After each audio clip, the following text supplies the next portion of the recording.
좋습니다. 저는요, 일단 만약 저는 기각이 이제 가능성이 높다고 보기 때문에 기각이 되면 대통령께서 일단 통합의 메시지를 내지 않을까 생각을 하고요.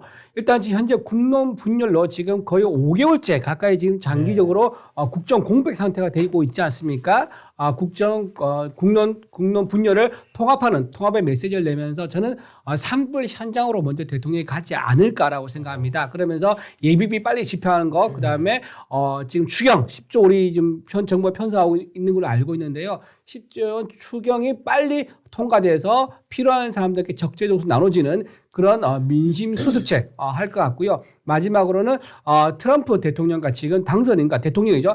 트럼프 대통령이 우리나라에서 지금 관련해서 네. God bless you. 네. 예. 땡큐. 예. 트럼프 대통령과 아직 통화하신 분이 없어요. 최상목 대행이기 때문에 네. 통화를 못했었고 지금 한덕수 권한 대행이 돌아왔지만 대통령과 통화했다는 소식은 안 들립니다. 네. 그래서 최종적인 국민이 뽑은 대통령이 돌아온다면 이건 정상적으로 정상끼리의 정상회담이 되겠죠. 네. 그래서 정상회담을 하면서 한미 관계의 끈끈한 동맹 안보와 경제에 대한 끈끈한 동맹을 확인하면서 정상의 외교 일정을 잡는 그런 절차로 가지 않을까. 그리고 여기에 덧붙여서 윤석열 대통령이 최종 변론 때 약속하셨던 개헌에 대한 논의, 개헌에 대한 일정도 국회에 제안하면서 개헌에 대한 논의 일정을 같이 잡자라는 이런 제안을 하지 않을까? 네. 조심스럽게 생각해 봅니다. 통합 메시지, 산불 정리, 미국과 통화, 또 개헌에 대한 논의 이렇게 말씀해 그럼 주셨습니다. 저도 이제 네. 기각이 됐을 때 사항을 먼저 말씀드리면 대통령이 이제 그럼 바로 직무복귀죠. 네. 상당히 아수라장 상황이 될 것만은 분명해 보입니다. 왜냐하면 그걸 민주당이 지지층들이나 탄핵 찬성하고 있는 여론을 생각하면 받아들이기가 어려울 거예요. 네. 그게 뭐 표면적으로 승복 선언을 하고 아니고의 문제가 아니라 상당히 큰 혼란, 장외에서도 큰 혼란이 야기될 수밖에 없을 걸로 봐요. 근데 여기서 이제 중요한 것은 윤석열 대통령이 어떻게 하느냐가 참 중요합니다. 직무 복귀됐을 때 일치되는 부분도 있고 이준우 대변인이니까 조금 다른 것도 있는데 저는 첫 번째로는 윤석열 대통령이 비상계엄과 관련된 부분은 분명하게 좀 정확하게 제시를 할 필요가 있을 것 같아요. 왜냐하면 이제 국가적으로 지지층 생각은 다를 수 있습니다만 저는 국가적인 차원에서 말씀드립니다. 일단은 다시 비상계엄은 없다. 네. 그것은 야당의 그런 정말 국정을 거의 무너뜨리는 상황에 갔기 때문에 했던 것이다라는 그 기조는 유지돼야 될 것 같아요. 다시 그렇죠. 또 비상계엄이 된다 그러면 이거는 상황이 달라지고 그 부분은 약속하고 국무회의에서 결의를 아예 해버리는 게 저는 필요할 것 같습니다. 뭐 일각에서는 야당에서 또 막 장외 집회하려고 하면 그때야말로 진정한 뭐 비상계엄을 윤석열 대통령이 선포해야 된다는 이야기가 나옵니다. 그렇게 되면 나라가 너무 어지러워질 거예요. 네. 저는 두 번째는 이제 윤석열 대통령이 첫 번째 좀 연장해서 대통령이 했던 그 최종 변론에 뭐 대통령의 개헌 이야기도 있지 않습니까? 네네. 저는 그 부분을 좀 빨리 지금 윤석열 대통령이 그 준비도 미리 지금 이 시간에 하고 있는지는 모르겠습니다만 그 부분에 대한 발표가 좀 빨라야 될 것 같아요. 어떤 식으로 6공화국의 종지부를 찍고 새로운 미래로 가느냐는 그 부분 개헌과 관련된 부분 그 부분이 나와야 될 것 같고 뭐 임기 단축이나 이런 거는 종합적인 국무회의에서 저는 충분히 윤석열 대통령이 소통하고 검토하면 좋고 두 번째는 경제입니다. 네. 저는 윤석열 대통령이 다른 것 떠나서 비상경제혁신회의 그래서 이 경제와 관련되는 부분 반도체 특별법이다 또 의대 갈등을 푸는 것이다 이것도 다 경제입니다. 이런 부분에 있어서는 야권의 누구와도 소통하겠다. 네. 우원식 국회의장하고도 매일 통화할 용의가 있다. 저는 윤석열 대통령이 그걸 밝힐 필요가 없다고 봅니다.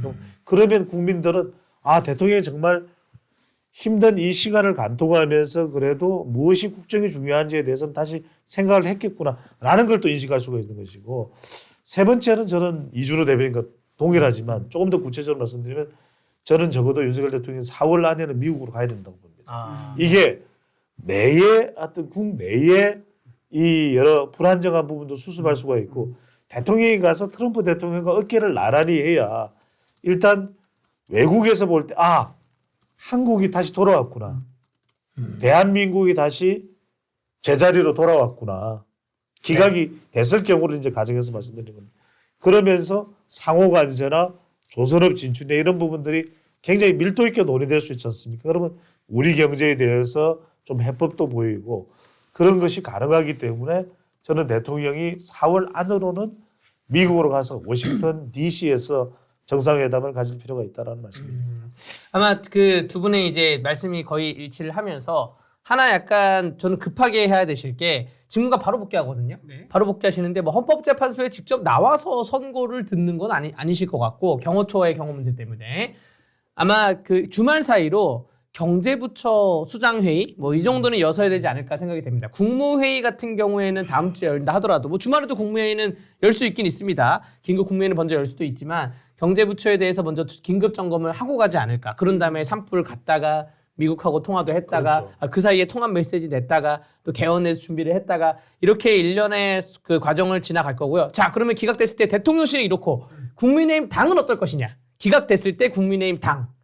요것도 한번 평을 기각됐을 때 네, 국민의힘. 제가 먼저 네, 뭐 말씀해 평을 주시죠. 말씀드리자면 네네. 기각되면 국민의힘은 발빠르게 전당대회 준비부터 들어가겠죠. 들어가면서 당원 왜냐면 내년에 지방선거가 있기 때문에 당원 협의에 대해서 한 번 더 정리하는 뭐 당무감사를 거칠 수도 있고요. 정리하는 수술을 받고 전당대회를 받아서 당을 다시 재정비하는 수순으로 그 신속하게 가지 않을까라는 거 되고 전당대회 후보군들이 누가 나올지는 아직도 뭐 명확하지 그러니까 예상되는 사람은 있지만 예상이 예. 뭐 눈이 보이는데 나는 그럼 일단 그 설명해 주시고 예. 제 짧은 소개는 요 정도까지만 말씀드리겠습니다. 네. 방금 말씀하신 것처럼 만약에 기각되지 않습니까? 네. 그러면 국민의힘 입장에서는 이제 비상 대책위원회 체제가 전환이 돼야 됩니다. 정상적인 전당대회를 거쳐가지고 당 대표를 빨리 뽑아가지고 집권 여당으로서 책임 있는 지도자, 당 지도부를 새로 구성해야 되지요.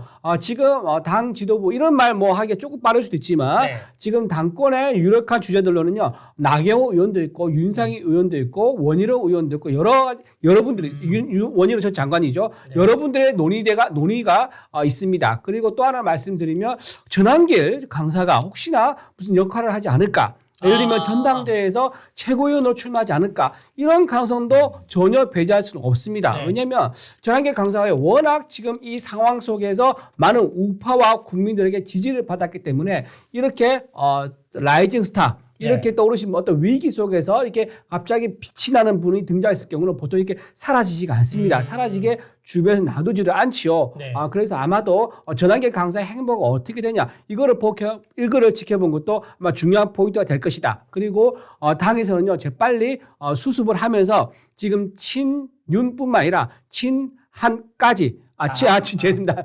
죄송합니다. 제가 말을 잘못했습니다.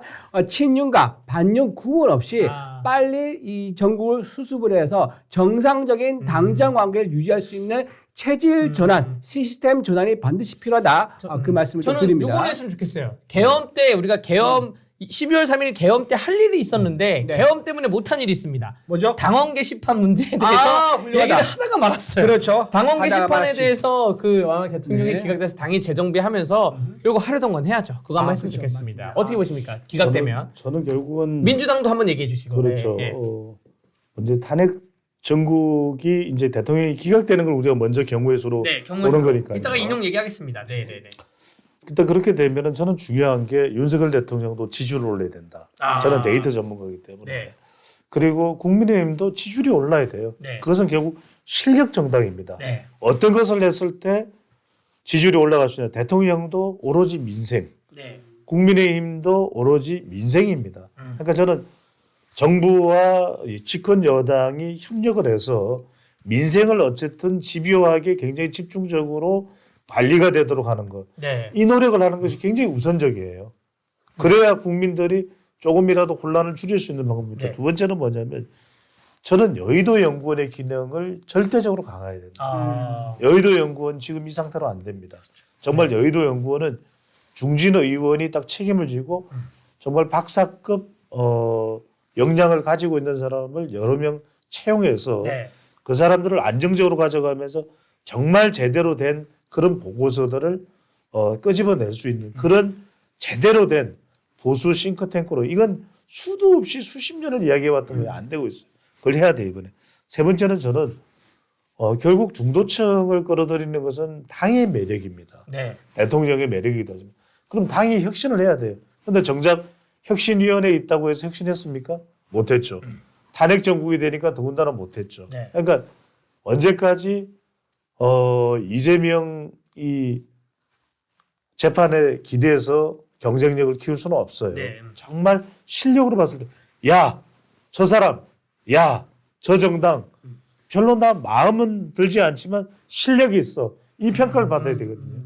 그런 혁신을 반드시 국민의힘이 정부와 함께 해내야 된다는 말씀을 드립니다. 그럼 만약 기각되면 민주당은 어떻게 될까요? 민주당 어떻게- 그래서 저는 그것도 이거 간단히 좀 한번 짚고 굉장히 넘어갈까요? 걱정이 되는데 지금 민주당에서는요 지금 불복을 예비하는 듯한 그런 행보를 많이 보이고 있습니다. 아까 네. 잠깐 말씀드렸다시피 불복되면 거리로 나서자 폭동이 일어날 수도 있다. 또 칼을 사러 가자 등등의 여러 가지 얘기가 나오고 있는데 네. 지금 광화문에 가면 민주당에 쳐놓은 당사가 있습니다. 천막 당사를 한 건데 일단 이 천막 당사를 만들어 온 이유가 제가 보기에는요. 만약에 선거 결과가 자기들 마음에 들지 않으면 불복의 거점, 불복의 진지로 활용하기 위해서 만든 게 아니겠느냐라는 좀 걱정이 됩니다. 그래서 빨리 서울시에서는요 경찰과 함께 불법 텐트, 불법 구조물이죠. 이거를 빨리 철거를 해서 시민들의 안전을 보장할 수 있도록 해주는 게 굉장히 중요하다 생각하고요. 지금 이렇게 지금 야당과 그다음에 일부 극좌 유튜버 이런 분들이 이게 헌재의 선고 결과를 이제 인용하지 않겠다 또는 불복하겠다 이런 움직임을 보이는 것에 대해서는요 정말 이건 대한민국의 미래를 위해서 있을 수 없는 일이라는 것을 좀 이재명 대표가 나서서 다운시켜야 되는데 이재명 대표는 전혀 그런 마음이 없는 것 같아요. 지금 불복하겠다 이런 뉘앙스가 계속 나오는데 이재명 대표는 거기에 대해서 말 한마디도 안 합니다. 침묵을 하고 있죠. 침묵이 무슨 의미입니까? 이게 동조한다, 동의한다 또는 그걸 용인했다, 승인했다 이렇게 볼 수 있지 않겠습니까? 그래서 이재명 대표가 나서서 우리나라 국론 분열을 막는데 한마디 하셔서 적어도 우리나라 자체가 무너지는 배가 깔아앉는 그런 일은 없도록 해야 한다. 그 말씀 좀 드립니다. 저는 조금은 다른 분석인데 시점별로 좀 다를 것 같아요. 네. 당장에는 윤석열 대통령이 직무 복귀하면 민주당과 이재명 대표는 멘붕 상태가 될 거예요. 그러니까 말 그대로 이제 비명을 지르겠죠. 친명 비명의 비명이 아니라 비명을 지를 겁니다. 그래서 이재명 대표로서는 재판을 또 다 받아야 되는 그런 상황이 되지 않습니까? 그러니까 이게 재판 리스크, 사법 리스크가 진행형이 돼버려요. 그건 멘붕 상태입니다. 그런데 거기서 끝날까요? 저는 분명히 탄핵 찬성 여론도 그대로 남아 있는 겁니다.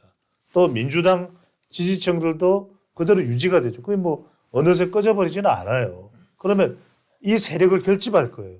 그러니까 여전히 국회는 다수당이 민주당입니다. 그러니까 여소야대에서는 윤석열 대통령의 국정 운영은 입법을 하기가 매우 힘든 구조예요. 그렇다고 해서 대통령 직무 복귀했다고 해서 민주당이 네 알겠습니다. 그럼 법안 다 우리 건 철회하고 정부에서 내는 걸 통과시켜 드리겠습니다. 그렇게 나올까요? 천만의 말씀 아닐 거예요. 오히려 의회 권력을 집중적으로 활용할 겁니다. 탄핵에도 들어가고 물론 거기에 대해서 역풍이 분다 어쩐다 뭐 김성필 변호사는 그건 내란이다 어쩐다 이야기가 있지만 완전히 그 선고가 기각이 되면 다른 국면이 될 거예요. 그래서 민주당은 정말 물불을 가리지 않고 윤석열 대통령을 끝까지 기어이 끌어내리겠다는 행보를 할 가능성이 매우 높기 때문에 그러니까 이런 부분에 대해서 얼마나 정치적으로 이것을 해소시킬 수 있느냐. 또 이 결집돼 있는 응축돼 있잖아요. 이 반발 심리가 이것을 좀 해소할 수 있을지가 상당히 중요해요. 이것도 결과적으로는 윤석열 대통령이 어떤 역할을 하느냐가 그래서 상당히 중요하다는 말씀입니다. 여기에는 명확한 바로미터가 지금 있어요. 뭐냐면 윤석열 대통령이 4월 4일 날 기각이 되잖아요. 그 다음에 남아있는 이벤트가 최상목 그 기재부 장관에 대한 탄핵 표결입니다. 이 표결이 무기명 표결이에요. 아직 표결 날짜는 안 잡혔어요.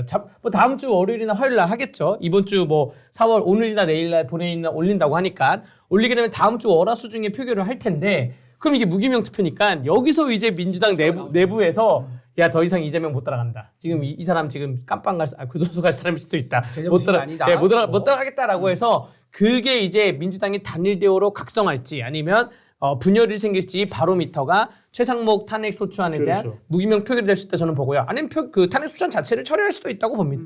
자, 우리 민주당 얘기는 이렇게 정리를 하고 만약에 그럼 짧게 한번 얘기 하나 해보시죠. 짧게. 만약에 100번 양보해서 만약에 인용이 된다. 그러면 그 우리나라는 어떻게 될 것이고 또 국민의힘은 어떤 준비, 민주당은 어떻게 올라갈 것인지 요것도 한번 나눠볼까요? 인용이 된다. 정말 생각하고 싶지 않은 시나리오인데요. 만약에 인용이 된다라고 하면요. 일단 우리나라 그동안 성숙한 시민의식을 잘 보여왔기 때문에 국민 대혼란, 뭐 거리에 나와서 뭐 무장 봉기라든가 이런 등등의 행동은 아마 있지 않을 것이다. 저는 그렇게 조심스럽게 추측하고요.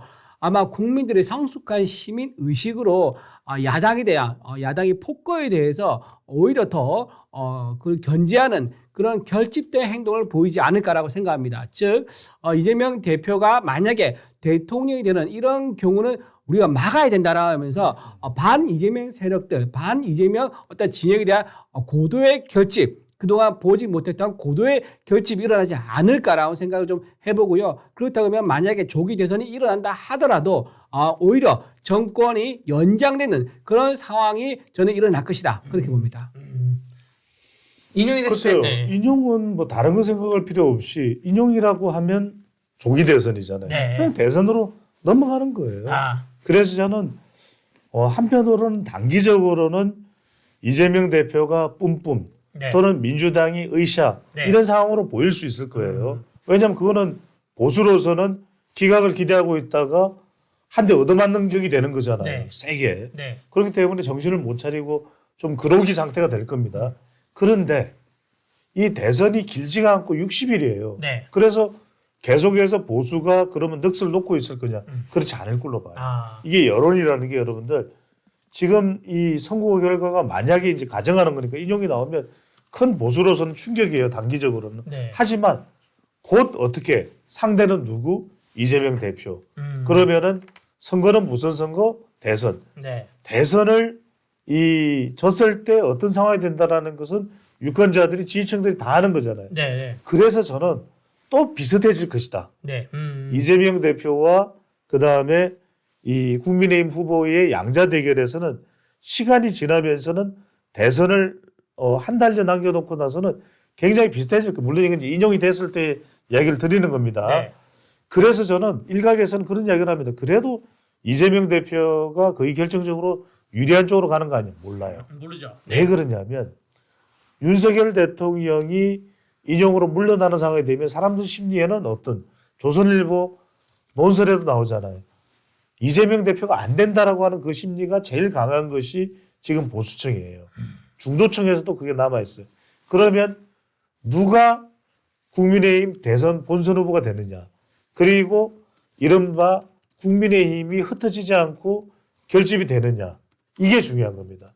이렇게 된다면은 그 싸움은 굉장히 비슷해진다. 그거는 실제로 우리가 그냥 뭐 여러분들 시청자분들한테 듣기 좋으라고 하는 소리가 아니라 저도 데이터 전문가니까 실제로도 누가 이길지 누가 더 선거에서 대선에서 유리할지 그건 장담 못해요. 왜? 10일 다르고 대선이 기간이 시작되는 20일째 다르고 30일째 다르고 40일째 다를 수밖에 없다. 굉장히 치열하게 저는 전개될 거라고 보는 게 네. 보수층들이 대통령까지 잃고 난 이후에는 더 이상 정권까지 놓치면 안 되겠다라고 하는 인식이 매우 강할 수 있거든요. 그래서 별로 이탈자 없이 투표율도 매우 높아지면서 8년 전과는 다른 대선의 양상으로 갈 가능성이 다분히 크게 열려 있다 이렇게 생각합니다. 저는요 민주당에서 지금 경선 관련돼서 좀 제가 들은 얘기가 있는데요. 민주당에서는요 경선을 해야 되냐 말아야 되냐 이거 가지고 좀 논쟁이 있다 그러더라고요. 만약에 조기 대선 한다 그러면은 네. 지금 무슨 말이냐? 경선하지. 그 논의가 있다고요? 그 논의가 있대요. 당원 단계에서 있을 텐데. 근데 네. 뭐냐면 이재명 대표가 주장하는 게 자기가 주장하는 겁니다. 뭐냐면은 추대해달라. 경선하지 말고 추대해달라고 하는 거예요. 그런데 그것도 반대가 있습니다. 경선해야 된다. 왜냐하면 정당성이 확보되기 위해서는 경선을 해야 되지. 경선하지 않고 추대를 하면 정당성이 없어가지고 우리 내에서도 이재명 대표에 대한 압도적인 지지가 아닌 이탈표가 나올 수 있다라는 우려가 있다는 거예요. 자, 네. 그러면 이재명 대표는 왜 추대를 원할까요? 바로 지난번 전당대회 때 이재명 대표의 대장동 사건이 나왔죠. 네. 대장동 사건 어디서 나왔습니까? 바로 이낙연 캠프에서 이재명 대표의 대장동 의혹을 최초로 공개하면서 본인의 사법 리스크가 엄청 커졌습니다. 이재명 대표가 여기에 트라우마가 있대요. 이런 전당대회 하면 아는 사람이 무섭다 이거죠. 네.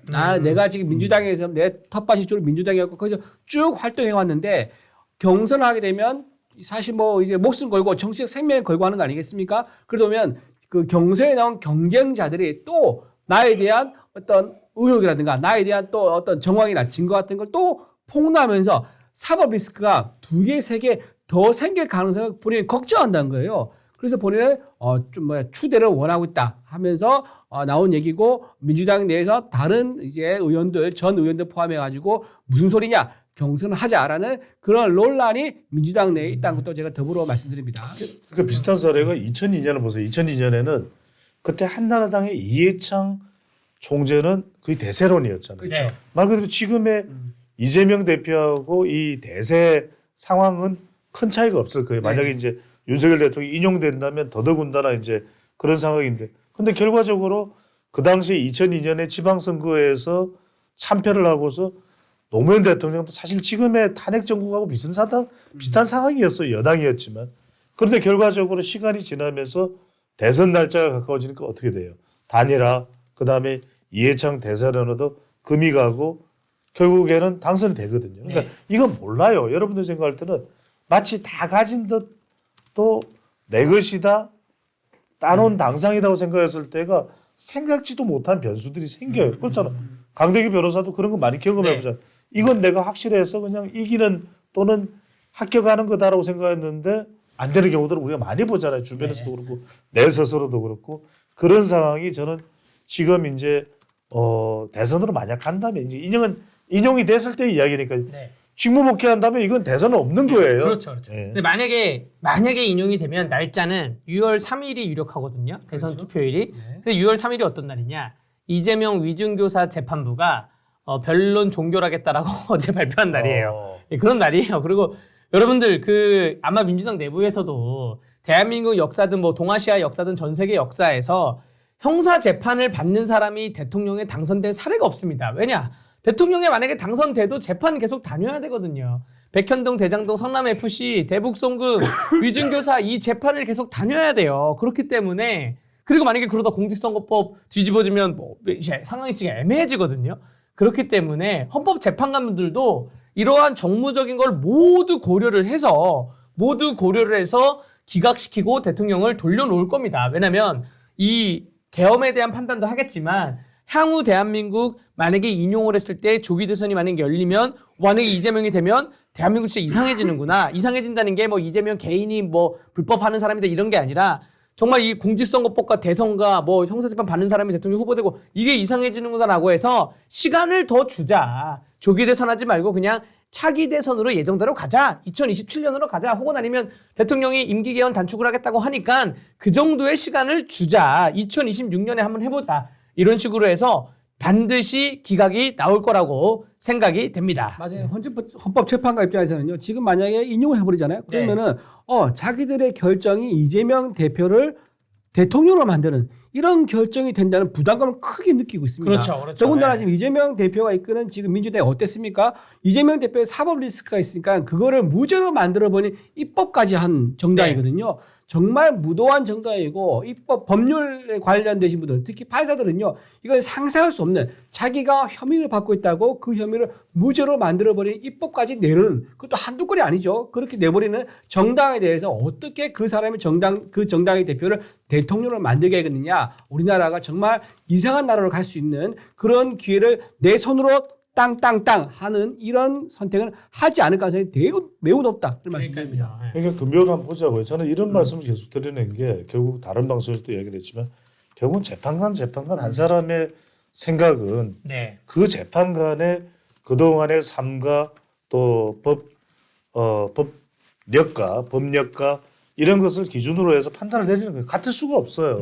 그래서 그 재판관 한 사람의 판단과 최종적인 결정이 모인 것이 선고잖아요. 그래서 저는 이걸 마치 한쪽으로 몰아져 가고 있다 또는 뭐 방청객을 허용했으니까 그것은 뭐 어디에 가깝다라고 하는 해석들이 난무하는 상황이지만 결국은 저는 재판관 한 사람이 역사의식 속에서 자기가 판단하는 그 절대적인 기준을 적용할 것이다라는 생각이 듭니다. 그래서 어떠한 결과가 나오든 한독수 총리께서 정치인들은 불법 시위 폭력에 대해서 자극 발언을 삼가해 달라라고 했고 지금 경찰이 헌법재판소 주변 진공 상태 100m를 했다가 방금 속보 뜬 거 보면 150m로 늘렸어요. 자, 헌법재판소 앞에서 집회나 시위 또 밤샘으로 텐트 치고 시위를 하시는 분들도 여기에는 협조를 해주셔야 됩니다. 그럼요. 예, 협조를 해주셔서 짐 정리를 해서 나와서 좀 통합으로 가셔야 되는 그런 걸 말씀을 드리고요. 당일날 어디서 보고 계실 거예요? 양 두 분께서는 4월 4일 11시에 어디 계실 저는 겁니까? 방송 중입니다. 저도 방송 중입니다. 저도 방송 중인데 우리가 지금 여기서 다른 방송을 홍보할 수는 없으니까. 오늘 아침에 작가들 전화 와가지고 금요일 날 선고 나온 날 일정 되느냐 해서 네. 확인해 줬습니다. 이게 와 저도 어제 선고 공지 뜨자마자 그렇죠. 그 오전 10시 20분에 선고 공지가 떴는데 11시 밥 먹기 전에 작가분들이 전화가 왔어요. 전화가 와서 선점 전쟁이 지금 되고 있고 네, 저도 전쟁. 어디 다른 방송을 나가기로 했는데 그래도 우리는 디지털 TV 조선에 방송이 있으면 요걸 봐주시길 바랍니다. 네. 저는요 그 지금 안국동 그 안국역 주변에 네. 있습니까? 진공사태라고 그러는데 거기는 가장 큰 회사가 어디죠? 현대입니다. 현대입니다. 현대가 맞아요. 그날 출근을 안 한대요. 안 한대요? 출근 안 하고 공지를 냈습니다. 공지를 네. 내가지고요. 모든 사람들 현재에서 나오는 어떤 선고 결과 때문에 혹시나 부득이한 사고가 불가피한 사고라든가 충돌이 생길 거 우려해가지고요. 회사에 나오지 마라. 그러면서 기자들에게 안내를 보냈습니다. 그날 기자실 오픈 안 하니까 나오지 말라. 그랬고 근처에 있는 13개 초중 고등학교 전부 다 문 닫는 걸로 네. 그렇게 했고요. 텐트 다 철거하고요. 식당 상인들에 대해서는 식당을 열지 말지 자유의 판단을 맡기는 거. 네. 다만 간판은 다 치워서 상가 안으로 집어넣어 달라는 거. 요거까지 할 정도고요. 그다음에 목요일 날 자정부터는요. 안국역은 정차하지 않습니다. 무정차 통과한다는 것도 여러분 좀 알아두시면 도움이 될 것 같습니다. 지금 그리고 내일부터 네. 4월 6일까지 국회도 일반인 전면 출입 통제가 지금 예정 논의 중이라고 합니다. 아직 발표는 안 했어요. 네. 이 일반인이 뭐냐면 어제 약간 불미스러운 사건이 하나 있긴 있었거든요. 뭐였죠? 그 단속 국회 들어갈 때 누굴 만나고 왔다고 예약된 사람만 들어갈 수가 있는데 단속에 걸렸는데 흉기가 나왔어요. 가방에서? 그래서 이제 다시 돌려보낸 그런 사례가 네. 있었는데 이 간담회, 토론회 다 취소되고요. 의원실 면담도 불가하고요. 직원만 출입, 그러니까 직원증이 있는 직원만 출입을 가능한 걸로 지금 여기 방호과랑 국회 운영이랑 지금 얘기 중이라고 합니다. 어떠한 방식으로 발표될지는 봐야 되고 어쨌든 우리 국민 여러분들이 각자가 원하는 입장이 있겠지만 그래도 어떠한 선거 결과가 나오던 좀 약간 지켜보시죠. 주말 동안에는 좀 지켜보시는 그러한 기다림이 좀 있어야 된다고 생각이 됩니다. 네.